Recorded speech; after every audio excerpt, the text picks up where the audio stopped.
Hello guys, new scheme, central government new scheme, free AC, free. So free ఏసీలు అని చెప్పి చాలా trending అవుతుంది. దాని గురించి కంప్లీట్ డీటెయిల్స్ మీకు ఇస్తాను. నిజంగానే ఫ్రీ ఏసీలు ఇస్తుందా సెంట్రల్ గవర్నమెంట్, అసలు సెంట్రల్ గవర్నమెంట్ ఇస్తుందా ఇంకేంటి అనే విషయాలు షార్ట్గా ఎక్స్ప్లెయిన్ చేస్తాను.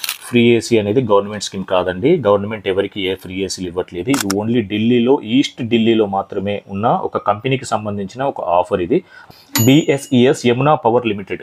ఆ వెబ్సైట్లో మాత్రమే మీకు దీనికి సంబంధించిన డీటెయిల్స్ ఉంటే మీరు కంప్లీట్గా దాని త్రూగా వెళ్ళండి, మీకు అర్థమవుతుంది. ఇయర్లీ 2000 యూనిట్స్ వరకు సేవ్ చేసుకోవచ్చు. అప్రాక్సిమేట్లీ 6000 రూపీస్ వరకు కరెంట్ బిల్స్ మీద సేఫ్ అవుతుంది అని చెప్పేసి ఈ స్కీమ్ని వాళ్ళు లాంచ్ చేయడం జరుగుతుంది. అందులో వీళ్ళు కొన్ని brands Lloyd, Voltas, Godrej, blue star, LG, ఓ జనరల్ అనే బ్రాండ్స్ మీద వీళ్ళు మనకి ఆఫర్ అయితే ఇస్తున్నారు. దానికి ఒక అఫీషియల్ వెబ్సైట్ ఉంది, BSESdelhi.com. ఇందులోకి వెళ్తే మీకు కంప్లీట్గా డీటెయిల్స్ అయితే వస్తాయి. అండ్ ఇది గవర్నమెంట్ స్కీమ్ అయితే కాదు, ఓన్లీ BSES కస్టమర్స్కి మాత్రమే. సో వెబ్సైట్లోకి వెళ్ళిన తర్వాత మీరు ఒక పాయింట్లో చూడవచ్చు. So is this scheme valid for industrial and commercial customers? No, the scheme is only valid for domestic consumers of BYPLL. Okay, so అక్కడ క్లియర్గా మీరు చూడొచ్చు. ఇది ఓన్లీ ఆ కన్జ్యూమర్స్ మాత్రమే, త్రూ అవుట్ ఇండియా కాదండి. చాలామంది ఏమేమో చెప్తున్నారంతా, అవేవి నమ్మకండి, అనవసరంగా టైం వేస్ట్ చేసుకోకండి. సో ఇది విషయం.